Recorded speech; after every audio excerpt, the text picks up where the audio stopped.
definitely got a lot of folks that have been impacted by this. Armed Kurdish groups sought to cross into Iran from Iraq. Sources are saying armed Kurdish fighters try to breach Iran border as regional threat grows amid the protests.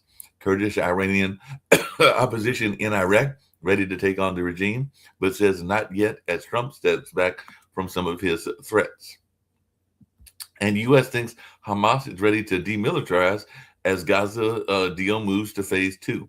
Some people are asking who is Nikolai Medinov, the diplomat tasked with disarming Gaza. Netanyahu says the announced start of Gaza ceasefire's next phase is a declarative move. So Hamas says Gaza group is ready to hand over Gaza governance to Palestinian Technocrat Committee. So definitely that'll be something that folks will be paying attention to also. And Iran temporarily closes airspace with U.S. attack imminent. So definitely that is something that people are talking about as Iran protests and Iranian airspace reopens amid fears of U.S. strikes. So definitely that's something going on in the news and all along those lines, as apparently the protest crackdown has eased. Minnesota, Meta, and Amazon are paying up for enterprise access to Wikipedia. Wikipedia at 25, what the data tells us. So Wikipedia has been around for 25 years, and Wikipedia owner signs on Microsoft and Meta in AI content training deal. So definitely that's something that people are looking at as well. It's a lot of people use Wikipedia for their research, whether they should or they shouldn't. And Japan and the Philippines sign a new defense pact as they face growing China aggression. So that's something else going on in the world theater. And UK police are blaming Microsoft Copilot for an intelligence mistake. No 10 no longer has confidence in West Midlands police boss as pressure builds for that person to resign. So definitely that is something that's going on as well. And apparently Iran jammed Starlink and how Iranians are trying to get around it. So is Starlink helping Iranians break internet blackout, and how does it work? So definitely that's something that is being talked about on the world stage and all along those lines.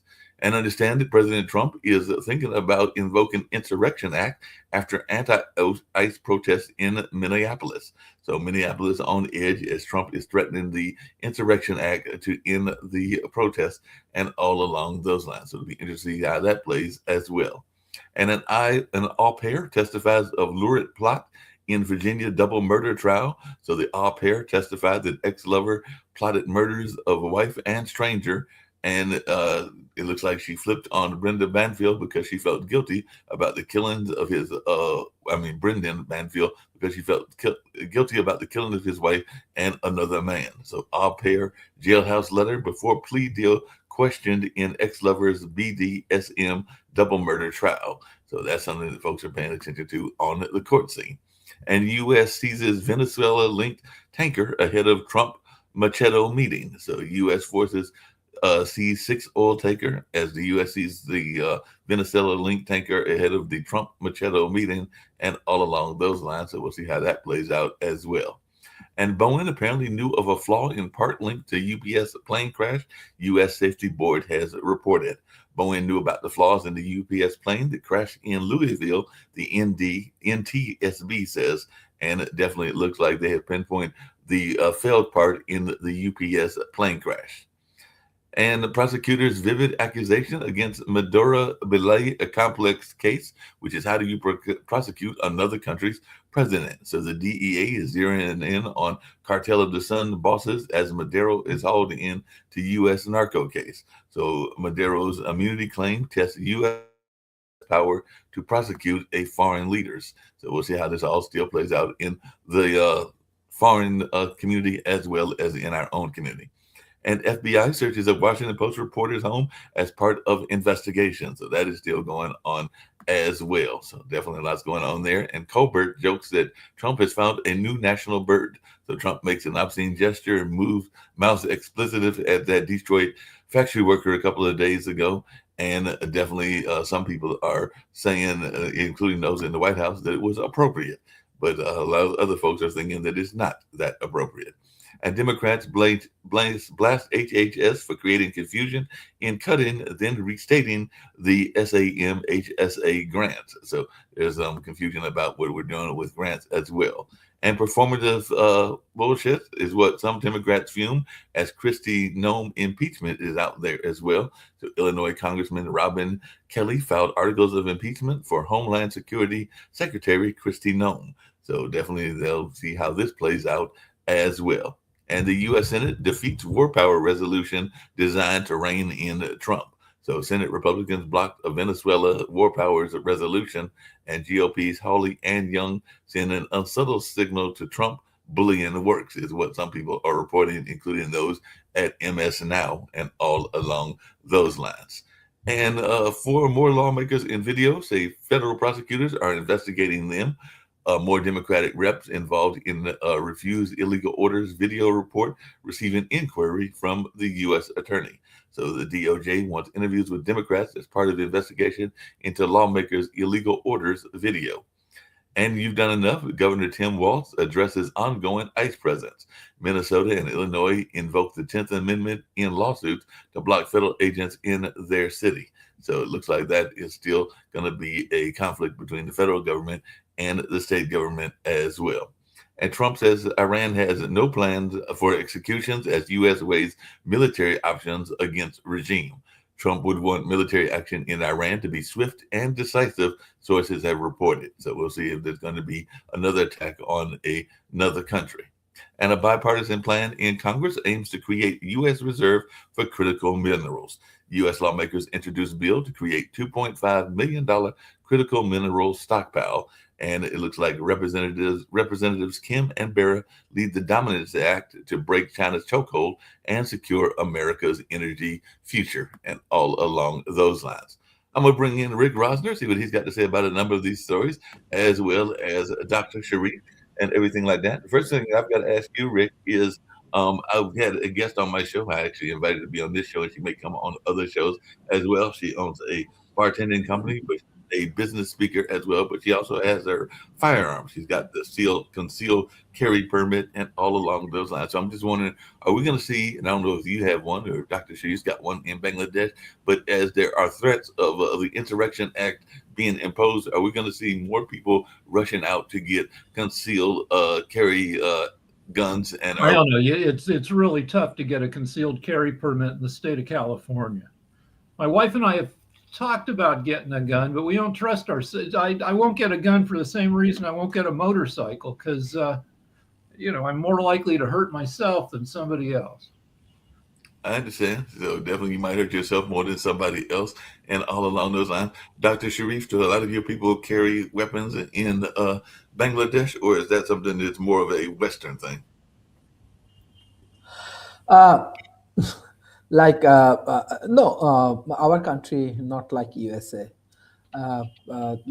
People, if you want to carry gun and all of the things, you need license and or all of the things. So this is very complicated in Bangladesh. So only some high profile people, those who can do this weapon licensing and this thing they can do. Especially I see recently when the politician they go for campaign, they use their protections and all of the things. But most of the cases, Bangladesh not very open like USA to manage these things. Yeah.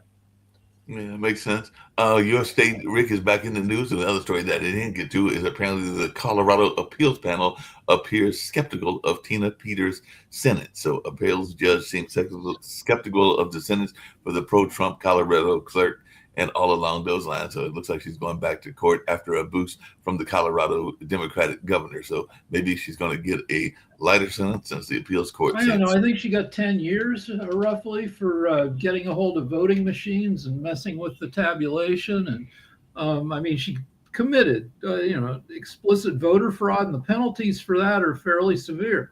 But yeah, if they give her clemency, I mean, I can see maybe reducing her sentence, which might be a compromise. She's an old lady. I think she's, pushing 70. Right. So like give her 5 years instead of 10. I'm okay with that. And it's a compromise to avoid giving her total clemency, just letting her out of prison because Trump wants that.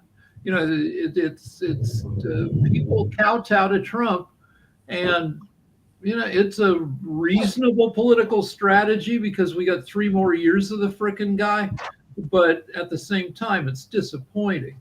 Well, speaking of things that are disappointing, I saw that a candidate, I'm not sure what he's running for, but he raised a significant amount of money to be involved in his campaign, his reelection fight. But Cassidy apparently raised $1.65 million for his reelection fight. So apparently it costs a lot of money to be a politician. I don't know how much Steve is spending because that's a statewide election, or actually, no, that's a county election and everything like that. And county and city probably aren't as much, but they're not exactly cheap. But these state and federal elections seem like they cost a whole lot of money that they're probably only for the well-to-do. They can afford them. So what's your take on this amount of money that it takes to run a political campaign? Yeah, the amount of money it takes to win an election has brought in some of the worst senators and Congress people in the history of the U.S. You got to be like half a scumbag to want to serve. It's such a brutal. You got 2 jobs. You have to spend, I don't know, 30 hours a week legislating, even though lately the Congress hasn't been doing much of that, and another 30 hours a week cold calling people and begging for money. It's a terrible job. Though, I mean, yeah, it would be great to be a senator and have all that power, but it's bad. It's Citizens United, where the Supreme Court said that money is free speech. That when you throw money at candidates, you're just exercising your right to free speech. That was a terrible decision.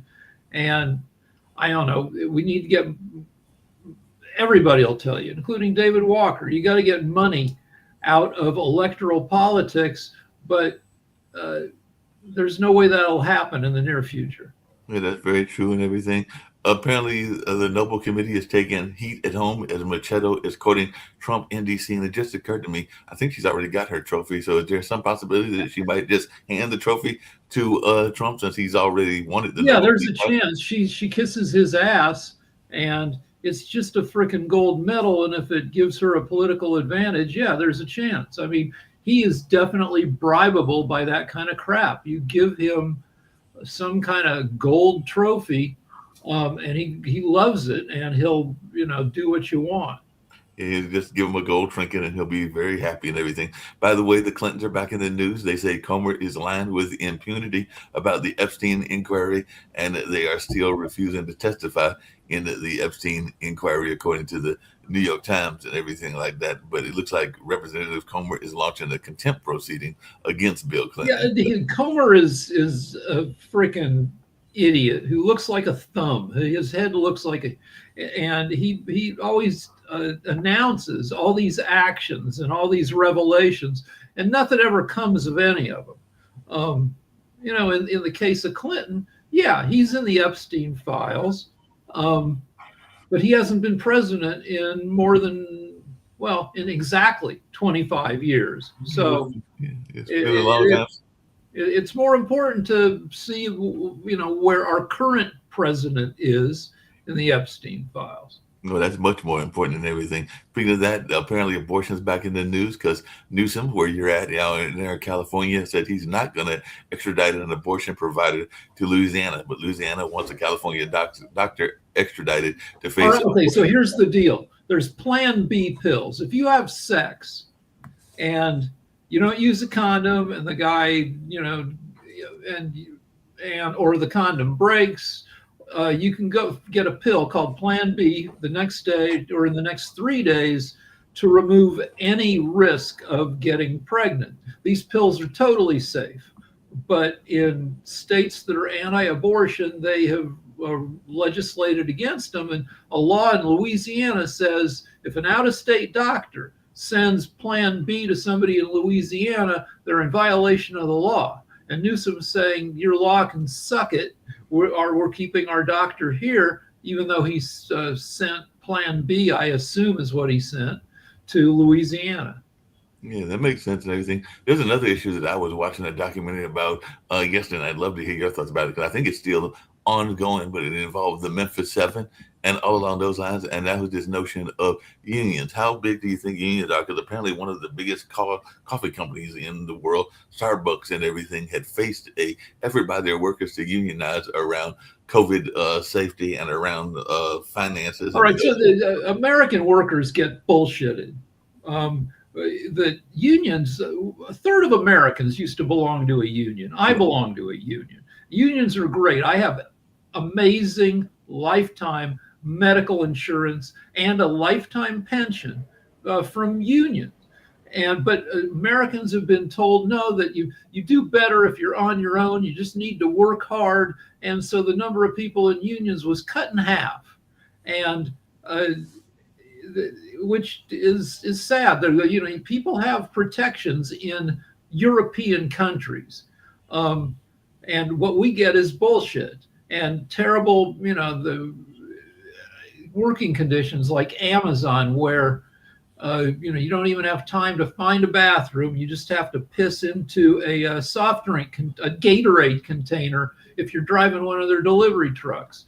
It's yeah, we need unions, and generally, if the employees of a company are so pissed off that they try to unionize, there are real issues with their employment circumstances.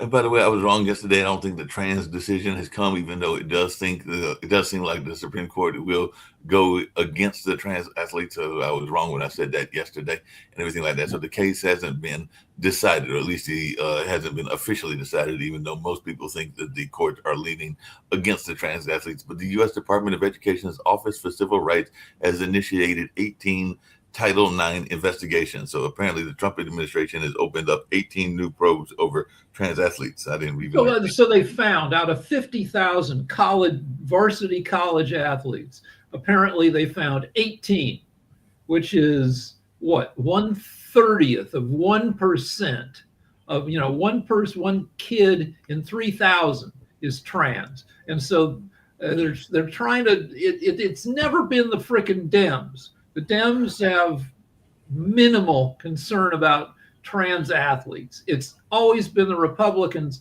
saying the Dems are pushing the guys to compete against women. It's bullshit. It's a bullshit issue affecting a tiny minority of everybody in sports. But Marsha Blackburn and every other freaking Republican will. I mean, they've used this tiny number of trans athletes to get Trump elected and cause suffering for hundreds of millions of Americans through his crazy ass incompetence. They're essentially making a law for one person. Yeah, the two states went to the Supreme Court saying, Idaho, West Virginia, saying we do not want trans athletes in our state. And Idaho has 0 trans athletes. West Virginia has, oh wait, I'm sorry, I looked it up. They each have 1 trans athlete. One trans athlete per state. Yeah, so we're talking, so this whole, you know, these cases are because of 2 frickin' people. And the way to fix it, if you're that worried about your 1 trans athlete, this, what's her name? Anyway, she's I think she throws the discus in West Virginia. Let her compete. If she wins and she's good, you know, she is good. She, as a sophomore, she finished 3rd in the state. So as a junior, if she finishes 2nd or 1st in the state, give her a silver or a gold medal, and then give the next runner-up athlete the same frickin' medal. I wouldn't even do that. No, just you're making a rule for one person with no scientific data to prove that there is an advantage there. Yeah, I guess you're just trying to make or here's what you frickin' do. You start a GoFundMe for her family to move into a state where they're not so big an asshole. No, here's what you do. You tell people it's stupid that you're making a law for one person, and then move on. Well, the whole idea is, you know, if you go on X, there are a lot of posts that give MAGA voters a medal. It's "you fooled me again" medal. where you vote for Trump because he says he stands for a whole bunch of stuff like world peace, no aggression, America first. Then he does a bunch of crazy crap and you got the medal. Yeah, you believed his bullshit. And the whole thing with trans at this point is to somehow avoid the issue from giving MAGA idiots an electoral advantage. No, that makes sense and everything. Hey, Dr. Sharif, I got a question for you and all along those lines, because I saw this very funny video yesterday. It was actually quite interesting because I know you speak to a lot of young people, but it was a high school teacher, and I forgot where he was. He was somewhere in the, I believe, Midwest and everything like that. But he was able to relate to his students because he was able to speak in their language, because he said they had a whole separate language. So he did a whole speech using a lot of slang of Gen Alpha, which is the people that are of a certain age range. Definitely high school would be Gen Alpha. I think it might even go up to college and everything. But you can find the video on Instagram and Facebook. But it was a professor that did this whole thing around speaking using words like Delula, I think was one of them, and Riz, and some of the other phrases that are out there. So when you talk to your students, are you able to speak that kind of a language that is native to their tongue, and do you try to relate to them in that same way? Because it was quite funny watching this professor speak to them in their separate slang language. This is very interesting discussion. You are correct. Actually, Gen Z, they have their own language. In some point, they love to go for argument. They love to use slangs or any other things. But they have very committed and they have a strong commitment with their work, with their countries and families and other things.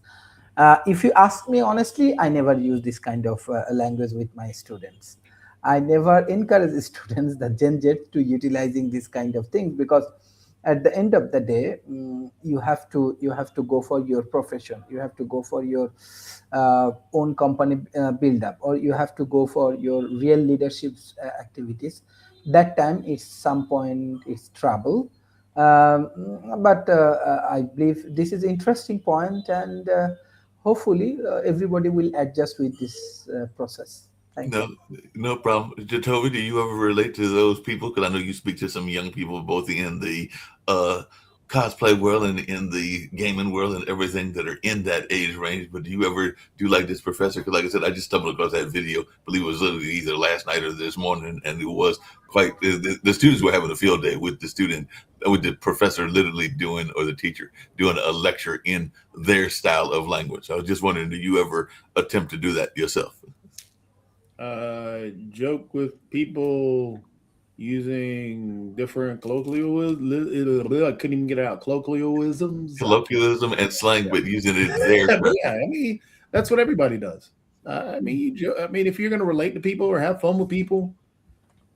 Yeah, it's called code switching. Everybody, exactly. I do it. Like when I bounce bars, I would talk all rural. I would talk like a hick, because as a bouncer, if I had that accent, people would know they weren't getting that I was some kind of, idiot, hillbilly idiot, and they weren't going to get what they wanted from me, which is what I wanted.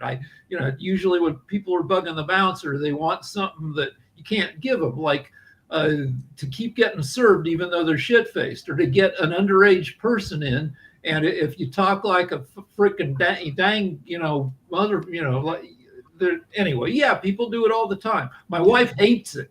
If there's a show on where people are talking all rural, I'll start talking like anyway. It's fun to talk different. Like I said, the teacher was definitely having fun with that.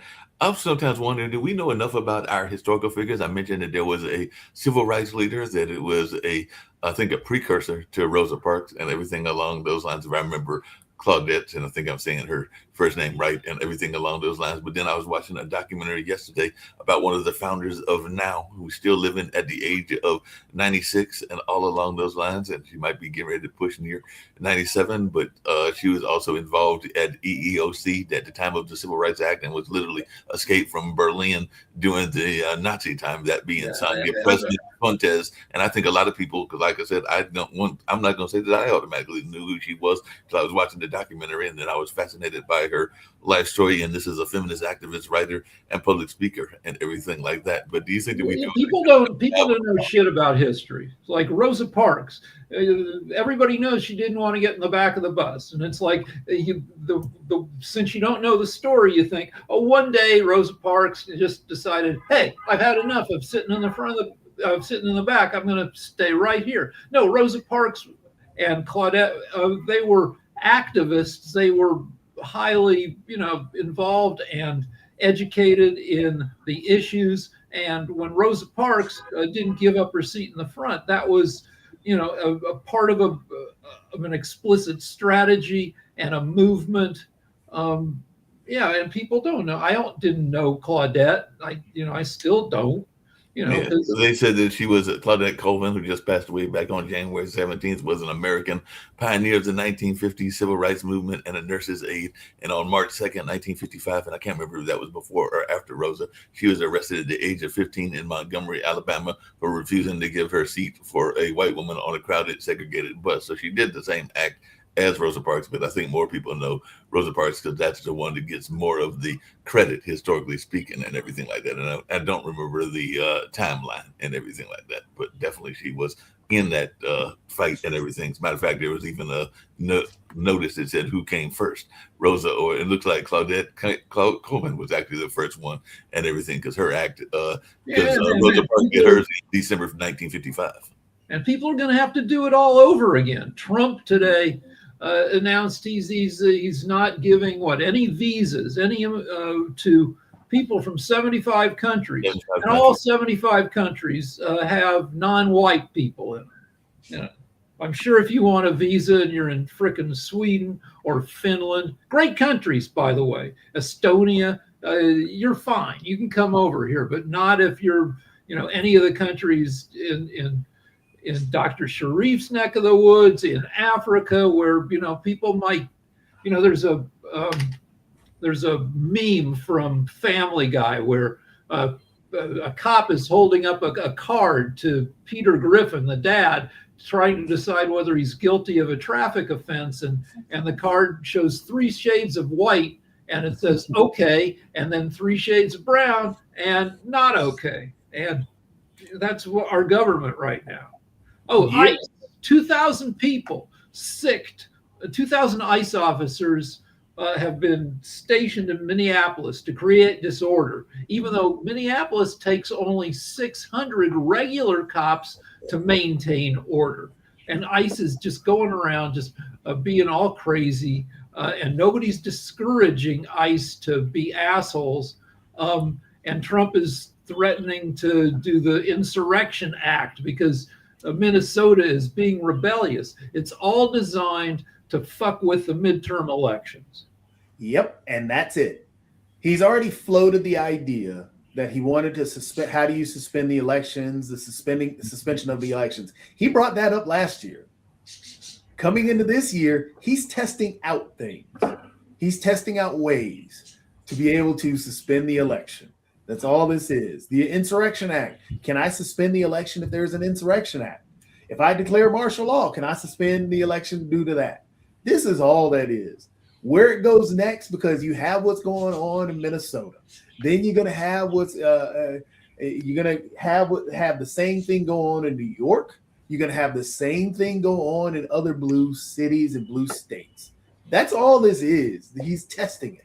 Well, speaking of testing, I saw that there was one of the articles says that he is targeting a country that has even more oil than Venezuela and everything. And I'm not sure if they're talking about Mexico or Colombia or if Greenland's gotten more oil. So I'm trying to figure out which nation they were talking about. But they did say that he is targeting a nation that is more oil rich than Venezuela is. And already he's trying to figure out how he can get to the Venezuela oil and everything like that. So I don't know if you've looked it up or if you have any idea what that country would be. Well, he's already stated that he was going to hire mercenaries or hire private contractors. Sorry, let me put the professional term instead of just mercenaries, to guard the oil in Venezuela that he's supposedly already selling. So obviously the people of Venezuela just changed management. They didn't get any help from Trump. He's just talking about Iran. Iran produces 3 times as much oil, but he's been talking out of his ass. He says he's going to help the protesters, but there's no easy way for an outside country to help the protesters. Well, go ahead. Well, they have 2 different armies. They have the Republican Guard, which is 150,000 troops used to suppress their own people, and then they have the regular army. So you can attack regular army bases, but that's not going to help you fight the Republican Guard. Dr. Sharif has a comment. Yeah, I want to share a story. It's a very interesting story, and history repeat in our lifetime. In 1325 to 1351, in India, in Delhi, we had a king. You call it Muhammad bin Tughlaq, a sultan of Tughlaq dynasty who ruled Delhi, sultan from 1325 to 1351. He often described in a popular history as a mad king for India. Because of all of his, definitely he was intellectual. His full name was Muhammad bin Tughlaq. It's a historical issues, or his nickname Jumna Khan. He ruled most of the northern and central India. He was highly educated, influential, and very fluent in Arabic and Persian. Long time Persian has the story that they ruled India, and interested in philosophy, mathematics, medicine, and logic, and so on. But for few things, everybody called him Tughlaq and mad, because he shifted his capital from Delhi to Dolatabad. It was 1,000 kilometers south, and it was one of the bad decisions for him. He introduced copper and brass coins equal to the value of the silvers, and he actually loved to give lot of punishment, extremely strict and violent punishment to his officials, scholars, innocent people. He want to create fear. He loved to create fears, and he always want to punish his people. So why am I sharing these things? Because in 1351, he actually killed by the peoples, history said. I don't know, that this Muhammad bin Tughlaq come again in USA, and he's loved to give punishments to his people and all of the things. So it's actually interesting moment. Yeah, 75 countries immigration he stopped. Let's see, even interestingly, I saw the African small country, they also go for visa restriction for USA. I do not know how many people visit in these African countries, but I don't know. Like he may behave like this Tughlaq, this king, a mad king, who actually destroy Indian economy. Let's see what happened in USA. Yeah, we'll see what happens and everything. I have an interesting story to share about that because this year is the 250th anniversary of the country and all along those lines. And I was stumbling across an article that was quite interesting that I did not realize. But do y'all gentlemen know what was the first country to recognize America? It might surprise some people because it surprised me when I saw it online and everything like that. But the first country to actually recognize America after it got its independence from the king in 1776. Yeah, and I do not know, Jatavi, like what I see in USA, actually, he created discriminations and society with all of the white people. Even I think Mark Lee and Jatavi, you should come to India and Bangladesh. You're not gonna afford it. Hey, I did it. Yeah, I definitely, if I could get that ticket, I would definitely be there. And by the way, y'all are my people. You'll get a kick out of this. Two things you get a kick out Rick, of this. You also can. Rick. Dr. Sharif, I did mention you on my show, and all along those lines, the online dinner party, because I had the guest that is from Durham. I think Toby knows her as well and everything. Cantana Peterson, that has a bartending company, but she has traveled out of state to do some of the bartending. She's been to Mercedes Stadium in Atlanta, and she's also been, I think she said, up to Maryland and everything like that. And she told me that if the deals are out there, because I did offer, just like Kendu Spice, the opportunity to advertise here, and just like Stacey's Pizza Chips does as well here on Pot TV, and she said that if the opportunity presented itself in Bangladesh, and like Jacoby just said, if the money is there, she will bring her bartending service to Bangladesh.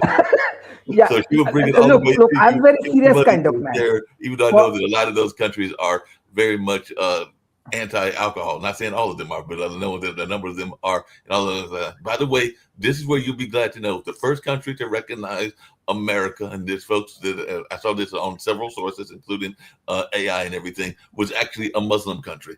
Morocco was the first country to recognize America as a country, as an independent country. So people sometimes forget that we have more history with the Muslim population than we like to. How actually right now that the Trump administration build up all of that, because my family also live in USA.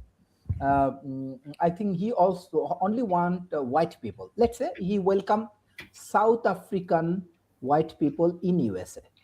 But he create all of the ban and everything, and he also threatening that maybe he will kicked out many like black people like me from USA.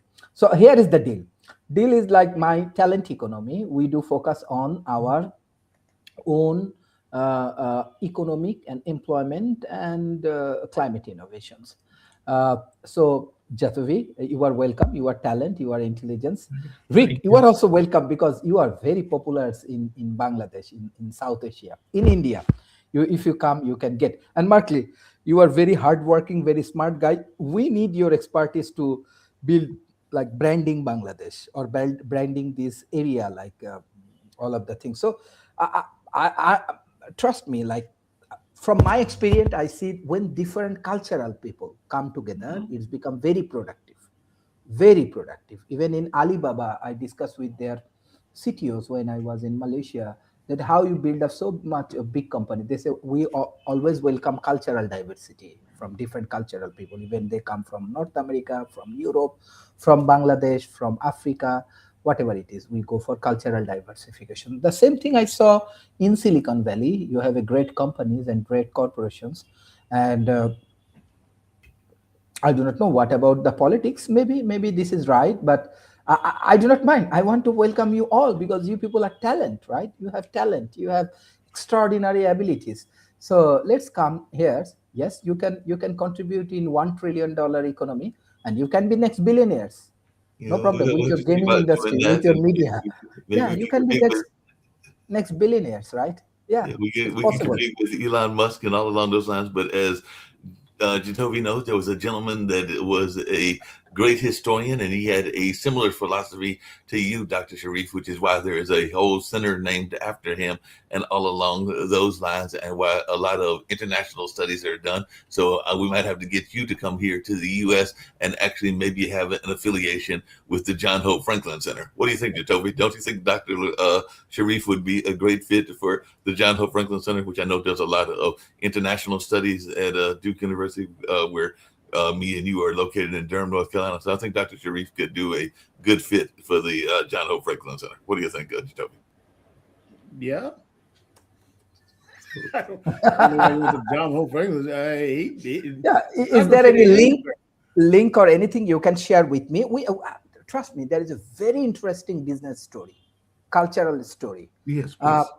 You have a lot of room. I do not know. Actually, if it's not possible, if I get chance to be a team member for the political party of USA, main extreme political party, or I have authority to do some good work, trust me, first thing first, I introduce this talent people, the cultural diversity, the hidden beauty of economy to North American people. North America has a lot of good people, let's say.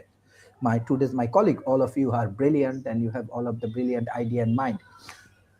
But let's say what I'm discussing this and working closely with this Silk Route 3.0 and thousands of people actually joining in this ecosystem as an entrepreneur. And we need it. We need your technology. We need your smart approach. We need your business portfolios. We need your ability to solve complex problems. So through this process, actually, USA can get benefits. Bangladesh can get benefits, India can improve, all of the region can grow in an economic way. So that's why, and actually few American students, they're closely working with me. Now they are fantastic from Silicon Valley. They have a very good attitudes and they are contributing a lot. And this shows actually very valuable for eyes opening, like for our audience, like how they can connect with North America. What are the good things they can bring from North America? So let's move forward and make progress. And we have series of conference every month. If you have time, you can join. We are working with European Union.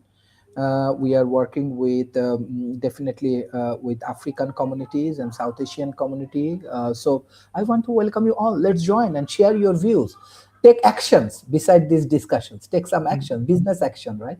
No, action is always good and everything like that. Hey, Toby, I was watching a video that involved a historical figure and also involved a figure from Raleigh. I'm not a big fan of him just because I'm not a big fan of his church and all along those lines. But he did bring a valid point up, and I'd love to hear your thoughts about it. But it was Pastor Woodard, I think is his name. He's the guy with the upper room and all along those lines. And it was also Malcolm X. And even though they were talking about it in a different perspective and all along those lines, because we know Malcolm X would not necessarily agree with the upper room pastor and everything like that. But they were saying that we as a people, meaning African American people, have spent too much time putting our bag in one bucket and aren't doing enough in terms of being involved in the Republican Party and everything like that. So I just wanted your thoughts around that. Now, of course, some of that was around the stance because he found some of those stances to be anti-religious that the Democratic Party was, or anti-Christian that the Democratic Party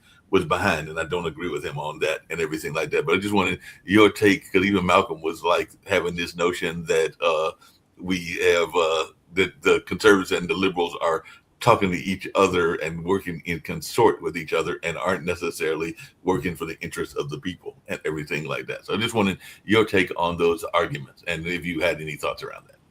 So it sounds like he's a black conservative that was trying to push, hey, come join the Republican Party because Democratic Party is the party of slavery.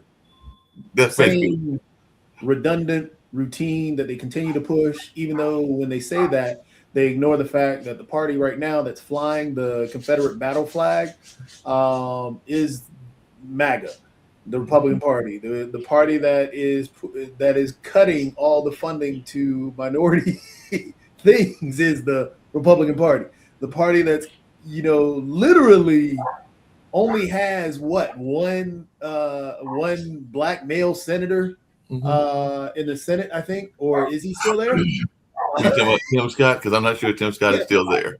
So you don't have any black senators anymore, but that's the party you want me to join. So it's the same redundant thing, and it's not a matter of I'm more so you go for where the policies are and you choose the policies that are best, but you also have to take into account the context around those policies. Right. But right now, if you look at everything the Republican Party is putting out, there's so much bad context. There's no reason to even consider it. So, as a black man, as a proud black man, I got to say the Republican Party has nothing for black people right now. The Republican Party, yes, started as the party of liberty under Lincoln, but the Republican Party has never been more racist, and it gets more crazily racist every frickin' day. That's right, Rick. Power to the people. Power to the people. Yes, he's ready to do his Malcolm X impersonation and everything like that. The funny thing now is that, and this is why it always tickles me when people like, I'm sure that gentleman would bring up Candace Owens, Candace Owens, or bring up Jason Whitlock sayings, or bring up. He invited one of them to his church. Exactly. So therefore, it's the same redundant thing. Candace Owens and Jason Whitlock are people that have found that they can make money off of attacking black people. Right. Honestly, this is why there's a discussion around Stephen A. Smith, because Stephen A. Smith is going down that same path. He is really attacking black women a lot. Don't get me wrong, Stephen A. Smith has a background, done a lot of stuff for a lot of black reporters, but the thing is, right now he's found a niche, and that niche is doing a lot of attacking. He's doing what Bill Cosby started doing, sneaking around doing. Well, outside of the raping of women and stuff like that. But no, when Bill Cosby was doing some of his speeches to different people about blaming black people, blaming black fathers, blaming black people for a lot of their issues and ignoring some of the things. He did a lot for the black community, but the problem is he started going down a path where it was an attack on the black community a lot, rather than, hey, look, these problems are still here. We got to figure these problems out. It's not all your fault. And there are issues within the black community, but so they black on black crime, but you ignore the fact that there's a lot in the community that are trying to attack this. Right. There will always be room within a racist party for members of a few members of the oppressed minority to say, no, everything's cool, nothing going on here. Under Hitler, there were probably quite a few token Jews or people married to Jews or people who were like 1/4 Jewish or whatever, who were allowed to exist under Nazism as long as they towed the line and said, yeah, the Nazis are not being mean to Jews. Either towed the line or gave away their property, because like I said, I mentioned Sonia Pressman Fontes and all along those lines, the 96-year-old activist, and all in that space, because she's still an activist even at that age and everything like that, still involved in a number of issues. But I know in the documentary that I watched, she shared that her dad was very much a big time clothier and everything like that, and he basically met with the Nazis and gave them his business in order for them to allow him to escape the country, basically. So basically he gave his business away for free. I mean, we're facing issues in this country right now, which people have to decide whether to speak out or to duck their heads, keep low for the next 30 years. I mean, 3 years. Sorry. I hope not 30 years. Well, like I said, hopefully not 30 years, because that would be like a dynasty, a true dynasty and everything like that. Even though we've had some dynasties before, because some people would say that the Bushes were a dynasty, even though I don't necessarily believe that. And some people still put the Kennedy family in that dynasty category, even only one of them made it the president. But they did have a senator and a number of other offices, including attorney general and everything like that. So some people, and of course, I think it was the mother was the leader of the family, if I remember correctly, and everything. Yeah, the Kennedys have a really checkered history. But well, they definitely have a checkered history and everything like that. I did see a great musician. I mean, he had his own problems. He had escaped from poverty. I think he had dealt some time in prison. And I want to say that one of my buddies, and I need to check with Jasmine, may have even worked with him, but in terms of the people that have passed on, one of the producers of the Fugees just recently passed and everything like that. So they are considered a hip hop legacy and a hip hop group that has got a lot of recognition and all along those lines. And I did see that one of their founders just passed. I think it was yesterday, or maybe it was earlier today, but it's been more in the recent time and everything like that. So I don't know if you got any Fugee stories, Rick, or anybody else, but I do know that they're a popular hip hop group, and I know some hip hop, but I just know that they've got some popularity and everything like that. No Fugees. I've met members of Outkast, and usually the story you have is you meet some. When I had a job where I would get to work with people, you meet them, they turn out to be perfectly nice to work with, and that's your story. Yeah, I met this person. Dave Grohl, really nice. Andre 3000, really nice. Yeah. Why would they be a dick in a work capacity? People you work with, there was one guy, I think maybe Topher Grace made fun of me to my face. But mostly people are nice.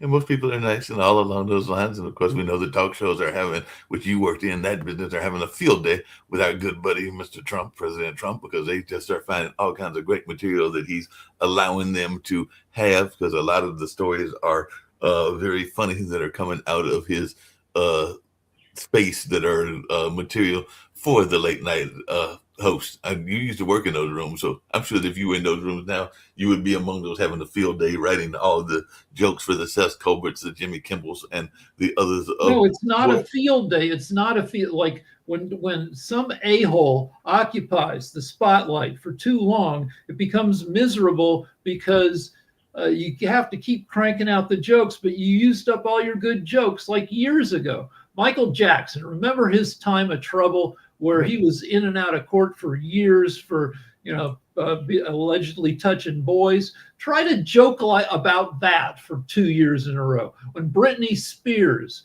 had a nervous breakdown and it started getting really sad, try joking about that.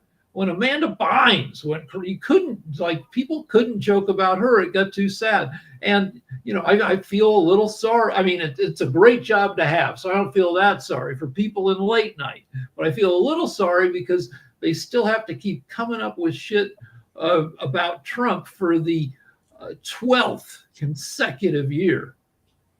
Yep, and it's been a lot of times, and some of those jokes have become stale and everything like that, and all in that space. So definitely, it'll be interesting to see how that plays out. I did hear that there is a electric vehicle, and I got to find out more about it, that apparently is being created by a brother. So we now have a technology company. I mean, everybody knows the EVs and the ones that are very popular, but apparently there's an African-American run Tesla company or Tesla-like company. I've got to learn more about it. I just found out about it this morning and all along those lines. But yeah, there's a lot of technological innovations. And I also saw that there's I know that Jacoby showed us the car, but apparently there's a SUV that's very technologically enhanced as well and everything like that. So I did see that recently and all along those lines. So what new technology things are you seeing, Jacoby, while I try to find that gentleman that's got his own EV company? I mean, there's new tech everywhere. I mean, from AI stuff, like I said, CES just happened. The TVs, even in every aspect of life. I'll bring up the CES stuff. This is CES 2026. Here's some some of the new tech that they showed at CES. I mean, there's a lot of stuff out there. Well, we'll bring that up. You had the best of CES here. This is CNETs, but this is the best of CES. These are the winners that they chose as the best. I mean, you've got the Samsung Trifold. So now the phone, instead of normally right now, well, this has been out actually overseas for a long time. Matter of fact, it's in your neck of the woods, Dr. Sharif. If you want to see what the future looks like, it's at CES.